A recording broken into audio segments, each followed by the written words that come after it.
Hai, saya Fisruddin kembali kepada ulasan bersama Amans.my. Ada ulasan saya rasakan peranti yang akan membuatkan ada dua camp. Yang suka dan tak suka bergantung pada mana anda skew. Dan ulasanlah untuk Sony Xperia One Mark II. Dia macam biasa, sebelum mulakan ulasan, ada baiknya jika saya tunjukkan ke semua spesifikasi yang ada pada peranti ini di skrin anda sekarang.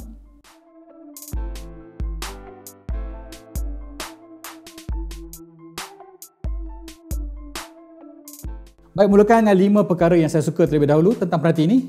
Dimulakan dengan skrin 21:9, resolusi 4K dan juga dengan sokongan warna BT 2020. Bagi mereka yang mungkin tak tahu technical term yang saya cakapkan tadi, dengan orang kata layman's term, ini peranti yang boleh memaparkan kandungan YouTube 4K tanpa masalah dan pada waktu yang sama memaparkan warna yang paling hampir kepada VC pembikin filem asal.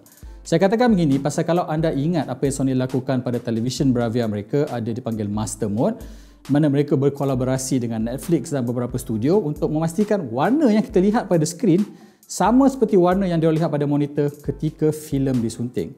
Jadi kalau orang macam yang minat menonton filem pada nisbah sebenar 21:9, 18:9 dan segalanya, bila ditonton pada skrin Xperia One Mark II, anda tak ada lagi black bar pada bahagian atas dan tepi dan keseluruhan skrin digunakan tanpa sebalang celah.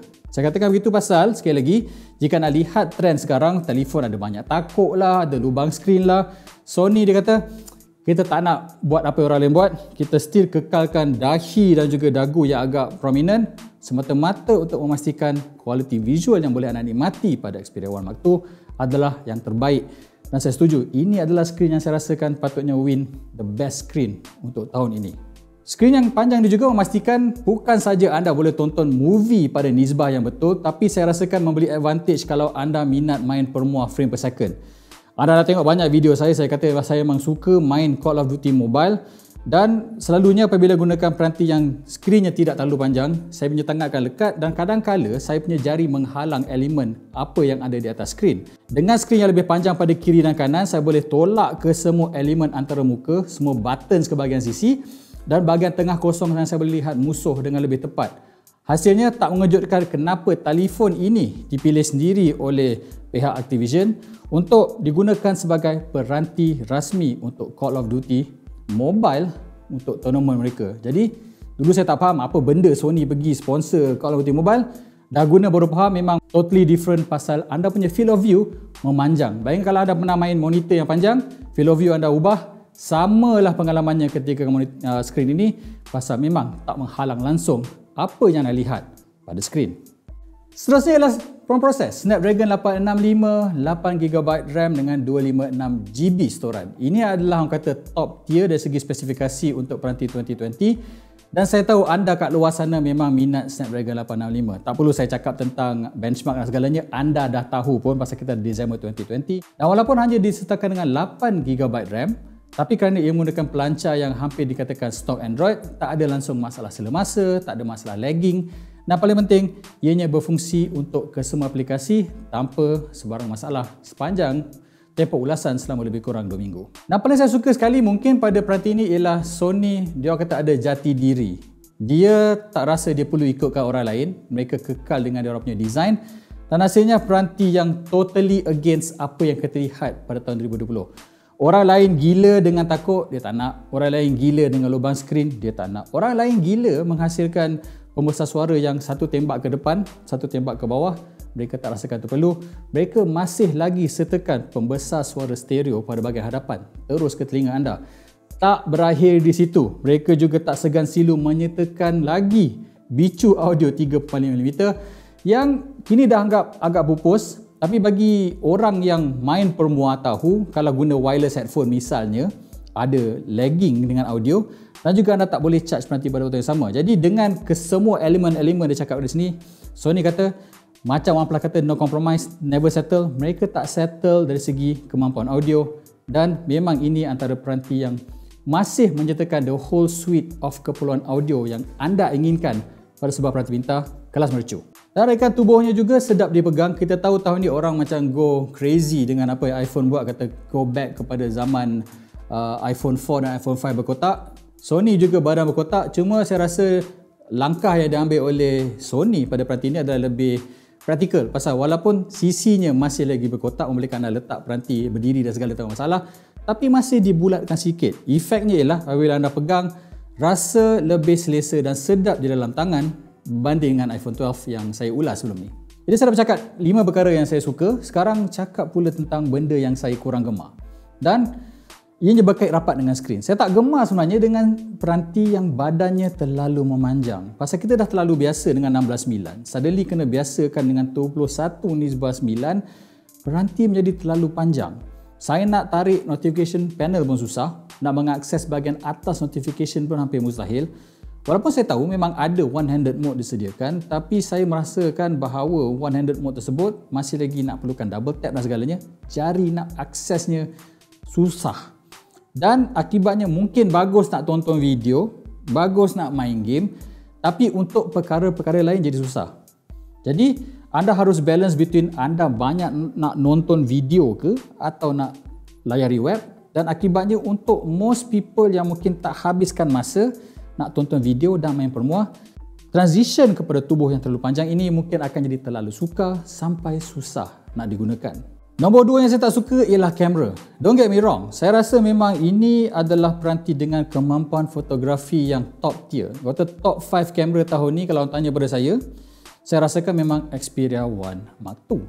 Tapi kita tahu pada tahun 2020, kamera kualiti yang baik je tak memadai. Harus juga diimbangi dengan kelajuan. Dan jika anda ada baca ulasan-ulasan untuk telefon ini, sepanjang tahun ini memang orang kata isu paling utama ialah kamera yang terlalu perlahan. Saya expect dengan peranti dah dijual kat Malaysia bulan November dengan beberapa kemaskini diberikan bulan demi bulan dan baru saja terima Android 11 baru-baru ini, ke semua isu ni tak ada. Tapi saya punya orang kata harapan tu tak jadi kenyataan. Kamera masih lagi perlahan dan saya rasa orang yang suka ambil gambar in a snap mode akan rasa berang. Bayangkan tekan shutter, tunggu 2 saat baru ambil, kemudian tunggu untuk diproses sebelum app kembali boleh digunakan untuk ambil gambar. Jadi ini adalah sesuatu yang bagi orang kebanyakan akan anggap sebagai lagging. Mengingatkan saya kepada zaman guna kamera sekitar 4-5 tahun yang lalu dan tak sesuai dengan Sony yang terkenal dengan kemampuan fotografinya yang baik dan prestasi kamera digital yang baik. Jadi if one thing yang saya nak ubah sebenarnya ialah kelancaran. Masih lagi app kamera yang paling perlahan untuk peranti mercu untuk 2020. Grab nombor 3 ialah benda yang saya rasa buatkan saya sukar nak recommend ialah bateri. Bateri hanya 4000 mAh, tapi bila ia running 865 dan screen 4K, bateri drain dia macam air orang cakap. Saya dalam penggunaan biasa, kalau saya dapat 6 ke 7 jam, saya rasa Alhamdulillah. Pada penggunaan yang lebih rendah, saya dapat sekitar 10 jam. Ini bukan prestasi yang boleh dibanggakan. Dan tambah menyedihkan lagi bila anda menyedari bahawa pengecas yang disokong hanya 21 watt sahaja dengan tempoh pengecasan sekitar 90 ke 100 minit depending on battery percentage. Jadi, kombinasi bateri yang tak baik, bateri yang bukan sahaja cepat habis dan juga sistem pengecasan yang tidak berapa pantas jika dibandingkan dengan peranti lain di pasaran sekarang. Di awal tadi saya puji ada pembesar suara stereo ke depan, ada 3.5mm audio jack, ini semua bagus. Tapi prestasi audio sebenarnya bila saya dengar dengan telinga saya ni adalah sedikit orang kata mengecewakan. Mengecewakan pasal pada tetapan medium sederhana sekalipun keseluruhan badan bergetar. Saya tahu mungkin anda kata, Obe, memang Xperia ada sertakan mode vibration. Saya dah matikan sistem tersebut. Walaupun pada dah off sekalipun, keseluruhan badan masih lagi bergegar. Akibatnya kalau saya tonton video 4-5 minit, tangan rasa macam jadi orang macam saya yang tak suka ada external kacau tengah tonton video, audionya mengecewakan pasal bergetar sangat sampai rasa distracting untuk menonton video. Sekali harga dengan harga RM4,999. Kita dah bulan Disember, masih lagi 865 digunakan, sedangkan dah ada peranti Snapdragon 888 yang akan dilancarkan minggu ni, itu Xiaomi Mi 11. Jadi harga yang ditawarkan dah tak masuk akal untuk end of the year. Dan setahu saya setakat ni Sony masih lagi tak ada offer kata nak kurangkan harga. Jadi dengan harga yang tinggi, prestasi yang sekarang dah di penghujung tahun yang membuatkan bukan lagi top tier, sukar saya rasakan nak justify harga yang terlalu tinggi ini. Jadi itulah dia. Jadi sebagai kesimpulannya, saya sebenarnya sukar nak recommendkan telefon ini pada kebanyakan orang. Tapi saya akan recommendkannya kepada orang yang jatuh pada dua kategori ini. Pertama ialah orang yang memang kata visual freak macam saya. Saya banyak tonton video dan menstream kandungan Netflix pada resolusi tertinggi pada telefon. Dan dengan creator mode saya katakan tadi, warna yang mampu dipaparkan pada skrin Xperia One Mark II ini tak boleh ditemui pada peranti lain. Samsung yang saya puji sebelum ni pun saya rasa macam surrender. Jadi kalau anda visual freak, cinematic freak macam saya recommend betul untuk telefon ni. Pasal pengalaman yang ditawarkan dari segi visual tak dapat pada peranti lain. Memang top class. Kedua, saya nak recommendkan kepada golongan fotografer. Saya kata golongan fotografer pasal mode profesional yang diberikan secara terbina pada peranti ini totally crazy. Saya kata totally crazy pasal kesemua elemen anda boleh ubah. Setiap parameter anda boleh kawal. Tak berakhir di situ. Skrin juga anda boleh calibrate. Anda boleh calibrate dia punya warmness, dia punya color profile anda boleh pilih, dan benda ini tak ada pada peranti lain.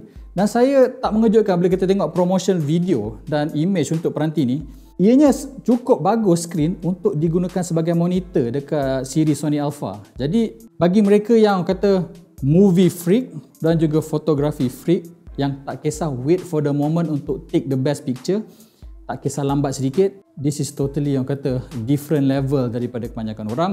Dan ini menyebabkan ia juga menjadi sebagai peranti yang saya kategorikan sebagai agak prosumer, dan untuk golongan niche yang cari kedua-dua benda yang katakan tadi, tak ada peranti lain. Untuk most people, harga 4999 mungkin terlalu mahal, dan saya rasakan orang lebih memilih untuk lebih ergonomik dalam tangan berbanding dengan rekaan memanjang yang walaupun good for visual tapi sebenarnya not good untuk penggunaan harian. Jadi sekian saja ulasan saya untuk kali ini. Seperti biasa, kalau suka like, kalau nak lagi video seperti ini sila ke channel Amans, dan jumpa anda di ulasan seterusnya.